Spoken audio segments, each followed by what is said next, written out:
Hello प्रिय विद्यार्थियों, अब तक जो हमने पुस्तक पढ़ी है उसका आगे का भाग हम इस वीडियो के माध्यम से पढ़ेंगे, इसलिए ध्यानपूर्वक इस वीडियो को देखते रहिए। अब हम देखते हैं पश्चिम में अर्थशास्त्र का उद्भव और विकास। अभी हमने देखा पूर्व का, ठीक है। हमारा भारत जो है वो पूर्व में आता है, ठीक है। तो अब हम पश्चिम में, वेस्टर्न जो कल्चर है, पाश्चात्य जगत है, उसमें अर्थशास्त्र का किस तरह उदय हुआ है और उनका विकास किस प्रकार से हुआ है। दर्शन शास्त्री एरिस्टोटल ने ओयोकोनोमिका नामक पुस्तक लिखी थी। उसमें आर्थिक चिंतन किया हुआ है। अभी हमने भारतीय कॉन्टेक्स्ट में देखा था कि इकोनॉमिक्स जो बुक है वो इकोनॉमिक्स जो बुक है वो हमारे कौटिल्य ने लिखी थी। अब अगर हम पाश्चात्य यानी कि ये जो वेस्टर्न साइड में हम देखते हैं, अभी ये भारत हमारा पूर्व में है, ठीक है। तो पश्चिमी दिशा में अगर हम देखते हैं तो वहां की जो तत्कालीन जो स्थिति थी उसमें नाम आता है एरिस्टोटल का। उसने ओइकोनोमिका नामक पुस्तक लिखी थी। इसमें भी आर्थिक चिंतन यहाँ पे वर्णन किया गया था। औद्योगिक क्रांति के बाद, औद्योगिक क्रांति जो है वो 17वीं शताब्दी के बाद में शुरू हो गई थी, ठीक है। तो इसके बाद में यानी कि 1700 लगभग 40 में, 1740 के बाद में जिस प्रकार औद्योगिक क्षेत्र में सूक्ष्म श्रम विभाजन हुआ और विशिष्टीकरण हुआ, कोई एक कार्य किसी एक व्यक्ति द्वारा ही किया जाए, ऐसा श्रम विभाजन का मतलब होता है एक व्यक्ति जो है वो एक काम करेगा। जैसा टीचर जो है टीचिंग का कार्य, पुलिस जो है वो कानून व्यवस्था का कार्य, इस प्रकार की जो व्यवस्था है वो उसमें वह कुशलता पूर्वक प्राप्त कर सके, मतलब उसमें वह कुशलता प्राप्त करे। अब उसमें ही उसको स्किल्स मिलती थी। कभी एक व्यक्ति एक काम करेगा उसके हिसाब से उसको स्किल्स मिलती थी। उसी प्रकार ज्ञान के क्षेत्र में अध्ययन और संशोधन में विशिष्टीकरण हुआ। भौतिक विज्ञान की तरह सामाजिक विज्ञान और मानव व्यवहार का अध्ययन करने वाले शास्त्रों में भी विशिष्टीकरण हुआ है। अध्ययन की पद्धति मात्र तर्क और कल्पना पर आधारित न रहकर प्रयोग और जांच आधारित वैज्ञानिक पद्धति से अध्ययन हुआ। अर्थात अभी तक मानव के आर्थिक व्यवहार का राजनीतिक शास्त्र और नीति शास्त्र या फिर दर्शन शास्त्र के भाग के रूप में अध्ययन हुआ था। अभी तक जो अध्ययन हुआ था वो उसके मानव व्यवहार के बारे में ही अध्ययन हुआ था।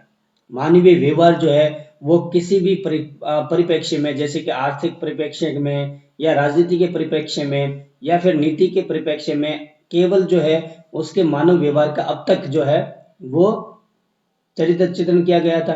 अब क्या हो गया, विशिष्टीकरण हो गया और श्रम विभाजन हुआ, ठीक है। विशिष्टीकरण और श्रम विभाजन हुआ। अब इसमें क्या हुआ कि एक व्यक्ति को एक काम दिया जाता था कि जिसमें वो स्किल्ड हो, यानी कि उसे कुशल योग्यता उसे हो, तो उसी के हिसाब से वो करेगा तो ज्ञान के क्षेत्र में आगे बढ़ेगा और उसके क्षेत्र में और अध्ययन करेगा और संशोधन भी करेगा, यानी कि आगे और बड़े बड़े रिसर्च करेगा, आगे उसकी स्टडीज और मजबूत होगी, तो उसके आगे हमें क्या होगा, इसका विकास होगा। तो ये समाज के लिए, देश के लिए, विदेश के लिए और पूरे विश्व के लिए लाभदायक सिद्ध होगा। ये ऐसी धारणाएं अब शुरू होने लग गई थी। इसका स्वतंत्र विषय के रूप में अध्ययन शुरू हो गया। अब इसको जो है अर्थशास्त्र का, हम जो बात कर रहे हैं वो अर्थशास्त्र की बात कर रहे हैं। तो केवल पहले आर्थिक व्यवहार का अध्ययन किया जाता था, लेकिन अब इसका एक स्वतंत्र विषय यानी कि अलग ही इसको सब्जेक्ट बना दिया है। सेम सारे सब्जेक्ट की ऐसी रहती है कि जैसे कि हम समाज शास्त्र को पढ़ते हैं तो केवल वो समाज के अध्ययन का पर बल देता था, फिर अलग अलग इसको अलग अलग कर दिया गया। तो फिर क्या हुआ कि सामाजिक शास्त्र अलग बन गया। इसी प्रकार से राजनीतिक शास्त्र भी अलग हो गया। पहले ये चीजें अलग हुआ करती थी। तो ये सारी चीजें हमें अलग अलग क्षेत्रों में अलग अलग शास्त्रों के रूप में हमें प्राप्त हुई है। औद्योगिक क्रांति ये महत्वपूर्ण एक टर्निंग पॉइंट था। इसके कारण बड़े यंत्र, बड़े पैमाने पर उत्पादन, आर्थिक सत्ता का केंद्रीकरण और विशाल पूंजी निवेश के परिणाम स्वरूप एक नई आर्थिक सामाजिक व्यवस्था सामने आई। औद्योगिक जो क्रांति ने जो गति ली, यानी कि इसकी जो प्रगति हुई, आगे इसका विकास हुआ, इसकी वजह से औद्योगिक जैसे जैसे क्रांति आगे बढ़ती गई तो बड़े बड़े यंत्र हमारे सामने आने लगे। उसके आधार पर प्रोडक्शन ज्यादा बढ़ा, उत्पादन भी ज्यादा बढ़ा। इससे क्या हुआ कि आर्थिक सत्ता का केंद्रीकरण हो गया, यानी कि कुछ मान लो जो है ना मोनोपोली शुरू होने लग जाती। मोनोपोली यानी कि इसका एकाधिकार हो जाता। अभी जैसे हम यहाँ पे किसी का, चलो हम यहाँ पे किसी का उदाहरण नहीं लेते हैं, कोई कंपनी है, मान लो एक कंपनी है, ठीक है। तो एक कंपनी ने कुछ प्रोडक्ट बनाए, तो ये दूसरे जो है कंपनी वो यहाँ पे लॉन्च ना करे, उसके लिए वो क्या कर लेते थे, रजिस्ट्रेशन कर लेते थे और राइट्स अपने पास रख लेते थे, बराबर। अब कॉपीराइट वैसी समस्या है हमारे सामने। तो ये केंद्रीकरण आर्थिक सत्ता का भी होने लग गया था। विशाल पूंजी निवेश के परिणाम स्वरूप एक नई आर्थिक सामाजिक व्यवस्था हमारे सामने आ गई। इस संदर्भ में किसी भी देश की आर्थिक संपत्ति में हुई वृद्धि के लिए कौन कौन से कारण जिम्मेदार है, इस प्रश्न पर, इस सवाल पर गहन चिंतन के फलस्वरूप 1776 में एडम स्मिथ ने अर्थशास्त्र का स्वतंत्र चिंतन करने वाली एक पुस्तक की रचना की थी। एडम स्मिथ, बराबर। अब तक हमने पढ़ा था एरिस्टोटल की, यहाँ पे केवल मानवीय व्यवहार तक ये मानवीय व्यवहार तक के ही सीमित रहता था और आगे बढ़ नहीं पाया था, लेकिन लोगों को इसकी सोच जो है, सोच ने, उन लोगों की धारणाओं ने इन पर आगे बल देने के लिए और स्वतंत्र एक शास्त्र के रूप में इसको बढ़ाने के लिए बल दिया गया था। तो इसी बीच में 1776 में जब औद्योगिक क्रांति शुरू हुई थी, उसके बाद में यहाँ पे हम सब देख सकते हैं कि एडम स्मिथ एक व्यक्ति थे, तो उन्होंने अर्थशास्त्र का स्वतंत्र चिंतन करने वाली पुस्तक की रचना कर दी, an inquiry into the nature and the causes of the wealth of nations. इनकी पुस्तक का नाम है ये, जो संक्षिप्त में वेल्थ ऑफ नेशंस के नाम से जानी जाती है। ये इनकी पुस्तक है, वेल्थ ऑफ नेशन के नाम से जानी जाती है। इसी पुस्तक के कारण अर्थशास्त्र का एक स्वतंत्र और वैज्ञानिक दृष्टिकोण से अध्ययन करने का श्रेय हम देते हैं, तो वो एडम स्मिथ को देते हैं, इसको जाता है। प्रोफेसर एडम स्मिथ के द्वारा की गई अर्थशास्त्र की परिभाषा। अब इन्होंने अपनी यहाँ पे अर्थशास्त्र की अपनी अलग परिभाषा यहाँ पे प्रस्तुत की है। अर्थशास्त्र के बारे में उनका कहना है कि ये अर्थशास्त्र संपत्ति का शास्त्र है। उनका ये भी मानना है कि उत्पादक श्रम द्वारा उत्पन्न होने वाली भौतिक संपत्ति के उत्पादन, उपभोग और विनिमय का अध्ययन करने वाला शास्त्र अर्थात अर्थशास्त्र है। यानी कि उत्पादक श्रम द्वारा उत्पन्न होने वाली भौतिक संपत्ति।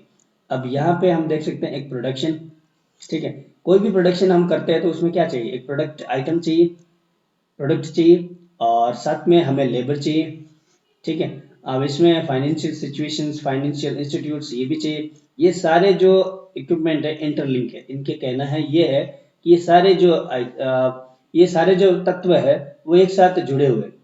प्रोडक्ट जुड़ा है अपने लेबर से, लेबर और प्रोडक्ट दोनों जुड़े हैं फाइनेंस से। तो ये जो होने वाली जो ये सारी प्रक्रिया है वो अर्थशास्त्र ही है, ठीक है। इसका सारांश ये है। एडम स्मिथ ने अर्थशास्त्र को समाज विज्ञान का दर्जा दिया है। एक सामाजिक विज्ञान है अर्थशास्त्र, क्या है, एक सामाजिक विज्ञान है, क्योंकि वह एक ओर से मनुष्य के आर्थिक व्यवहार का अध्ययन करता है, तो दूसरी तरफ क्या करता है, ये पद्धति वैज्ञानिक यानी कि एक थ्योरिकल अप्रोच भी हमें प्रदान करता है। थ्योरिकल अप्रोच का मतलब होता है एक पद्धति दृष्टिकोण, एक पद्धति विज्ञान। तो ये इस वजह से, यानी कि ये एक अब मानव व्यवहार का भी अध्ययन करता है, ह्यूमन बिहेवियर का भी इस्तेमाल करता है, और साथ साथ में इसके साइंटिफिक जो थ्योरी है वो भी साथ में हमें प्रस्तुत देता है, ठीक है। अब केवल मानव व्यवहार का अध्ययन ही जो है वो नहीं रहा है, उसके केवल एक आर्थिक पक्ष के विषय में व्यवहार का अध्ययन ही नहीं रहा है, ये संपूर्ण, इसके साथ में हम वैज्ञानिक पद्धतियों का भी अध्ययन करते हैं, ठीक है। एडम स्मिथ ने मानव के आर्थिक व्यवहार का स्वतंत्र रूप से अध्ययन प्रारंभ किया और नीति शास्त्र को आर्थिक अध्ययन से दूर कर दिया। अब नीति शास्त्र जो है वो अर्थशास्त्र से दूर कर दिया। एडम स्मिथ ने अपनी पुस्तक वेल्थ ऑफ नेशन में यद्यपि मानव कल्याण की बात तो की है, बराबर, मानव कल्याण की बात उसमें आती है, ये बात हम नहीं झुठला सकते हैं कि मानव कल्याण को उसने अलग कर दिया, लेकिन नीति शास्त्र को उसने थोड़ा दूर रखा है। मार्शल के द्वारा, अब हम देखते हैं मार्शल के विषय में। मार्शल के द्वारा दी गई अर्थशास्त्र की परिभाषा। अभी हमने ये यहाँ पे प्रोफेसर एडम स्मिथ के बारे में जो परिभाषा दी है उनके बारे में यहाँ पे समझा है। अब हम देखते हैं अल्फ्रेड मार्शल के बारे में। तो 1890 में प्रोफेसर अल्फ्रेड मार्शल ने अपनी पुस्तक प्रिंसिपल ऑफ इकोनॉमिक्स में, प्रिंसिपल ऑफ इकोनॉमिक्स अर्थशास्त्र के सिद्धांत में अर्थशास्त्र की व्याख्या दी है, और उन्होंने कहा है कि अर्थशास्त्र मानव के दैनिक जीवन में होने वाली आर्थिक व्यवहारों की का अध्ययन है, आर्थिक व्यवहारों का अध्ययन है, जिसमें से वह भौतिक चीज वस्तुओं के उपयोग से सुख प्राप्त करता है, ठीक है। ये सारा जो यहाँ पे हम इसका संक्षिप्त सार ये समझ सकते हैं कि आर्थिक जो विषय है, आर्थिक व्यवहार है, और मानव कल्याण के संबंधित जो भी आर्थिक संबंधित प्रवृत्तियां, इन सब का अध्ययन जो है अर्थशास्त्र में किया जाता है, ठीक है। और साथ ही साथ में इसमें एक महत्वपूर्ण बात होती है वैज्ञानिक पद्धति की। तो इसका अर्थ ये होता है कि इसमें केवल और केवल मानव कल्याण की बात नहीं होती है, यानी कि केवल नीतियों की बात नहीं होती है, उसमें उसकी प्रवृत्तियां, उसकी अपेक्षाएं, इन सब का समावेश किया जाता है। इस प्रकार मार्शल के मत अनुसार अर्थशास्त्र मानव की दैनिक आर्थिक प्रवृत्तियों का अध्ययन करता है और व्यक्ति भौतिक चीज वस्तुओं के उपयोग से किस प्रकार से सुख प्राप्त करने का प्रयास करता है और उसका विश्लेषण करता है। लेकिन मार्शल भौतिक और मापी जा सके ऐसी वस्तुओं के उपयोग की चर्चा करते हैं, इसलिए मार्शल की इस व्याख्या की आलोचना हुई है। बराबर, मार्शल की इस व्याख्या जो यहाँ पे व्याख्या हुई है, यहाँ पे जो परिभाषा दी उसकी थोड़ी आलोचना भी इसलिए हुई थी कि ये जो है ना केवल नापे की ना जो हम नाप सकते हैं उन उन वस्तुओं के उपयोग के बारे में चर्चा करता है और भौतिक चीजों के बारे में ही चर्चा करता है, इसलिए मार्क्स की इस व्याख्या की आलोचना भी हुई है। इसके बावजूद मार्शल ने अर्थशास्त्र के अध्ययन में मानव को केंद्र स्थान पर रखा गया। बराबर, इंसान को या मानव को उसने सेंटर में रखकर सारी जो प्रक्रिया शुरू की है, सारा अध्ययन हमारे सामने सामने सामने रखा है मार्शल ने। ठीक है, आगे हम और देखेंगे एक रॉबिन्स के बारे में जिन्होंने इसकी और परिभाषा दी है हमको। अब तक हमने देखा एडम स्मिथ, कौटिल्य और मार्शल ने जो परिभाषा हमारे सामने प्रस्तुत की है, उसी प्रकार से लोयनल रॉबिन्स ने भी यहाँ पर अर्थशास्त्र की एक परिभाषा प्रस्तुत की है। कोई भी शास्त्र अनंत मानव जीवन के किसी मूलभूत सवाल या समस्या का हल ढूंढने का प्रयास करता है। कोई भी शास्त्र हो, बराबर, चाहे समाजशास्त्र हो, चाहे राजनीति शास्त्र हो, सारा जो है वो मानव जीवन यानी कि मानव को केंद्र में रखा जाता है। उसके सवाल समस्या जो भी है उसका ढूंढने का प्रयास करता है, कोई भी शास्त्र हो। चाहे मानव जीवन के आर्थिक पहलू में महत्वपूर्ण सवाल यह है कि वैकल्पिक उपयोग वाले मर्यादित साधनों का अमर्यादित जरूरतों के साथ कैसे सुसंगत बैठाया जा सके। वैकल्पिक उपयोग वाले, बराबर, जिसका अल्टरनेट हम यूज कर सकते हैं, ऐसे मर्यादित साधनों का, ऐसे जो साधन है जो लिमिटेड है, मर्यादित है, उनका जो हमारी जो आवश्यकता है, जो हमारी जरूरत है, वो अमर्यादित है, वो लिमिटेड नहीं है। तो वैसे ही लिमिटेड चीजों का अनलिमिटेड जरूरतों के साथ में कैसे हम सुसंगत व्यवस्थित बिठा सके, वैसे सवालों पर इसने लायोनल रॉबिन्स ने अपनी पुस्तक में वर्णन किया है। 1931 में प्रोफेसर लायोनल रॉबिन्स ने अपनी पुस्तक nature and significance of the economies यानी कि अर्थशास्त्र की प्रगति और इसका महत्व, इस नामक पुस्तक में अर्थशास्त्र की व्याख्या भी दी है। Economics is the science, economics क्या है, विज्ञान है, विच स्टडीज ह्यूमन बिहेवियर, जो मानव व्यवहार का अध्ययन करता है, as a relation between ends and scarce means which have alternate use. अर्थात अर्थशास्त्र व्यक्ति अपनी जरूरतों और वैकल्पिक उपयोगिता वाले साधनों के बीच किस प्रकार से तालमेल रखता है, किस प्रकार से वो रिलेशन रखता है, बैठाता है, और उसके व्यवहार का अध्ययन करने वाला विज्ञान है। ये विज्ञान जो है वो इस प्रकार अध्ययन करने वाला विज्ञान बन जाता है। आगे हम देखते हैं मनुष्य की जरूरतें अमर्यादित है। हमारी जो इच्छाएं हैं, जरूरत है, वो तो कभी खत्म नहीं होने वाली, बराबर। एक जैसे कोई साइकिल चलाता है, उसकी इच्छा होती है बाइक की, बाइक वाले की इच्छा होती है कार की, कार वाले की इच्छा होती है बस की या फिर एरोप्लेन की। मतलब ये जो चीजें हैं वो आगे बढ़ती रहती है। हमारी इच्छाएं जो है वो अमर्यादित है, वे बार बार जन्म लेती, हमेशा ही ये रहती है। इससे विपरीत जरूरतें संतुष्ट करने के साधन मर्यादित है। यानी कि अब बाइक वाला जो है वो कार ले लेगा, लेकिन इसके पास साधन कहाँ है? अगर साधन हो तो ये सफल, नहीं है तो असफल। तो ये जो साधन है वो लिमिटेड है, वैकल्पिक उपयोगिता वाले होते हैं। ठीक है, अब इसकी वैकल्पिक में कुछ करेगा, यानी कार में बैठना है तो वो क्या कर लेगा, यहाँ पर रेंट पे ले लेगा। यानी कि इसने अल्टरनेट तो लगा लिया, लेकिन साधन इसके पास खुद का अफोर्ड करने की जो सामर्थ्य शक्ति है वो नहीं हो पाती। तो क्या करते हैं, वैकल्पिक जरूरतें इसके हिसाब से पूरी कर सकते हैं।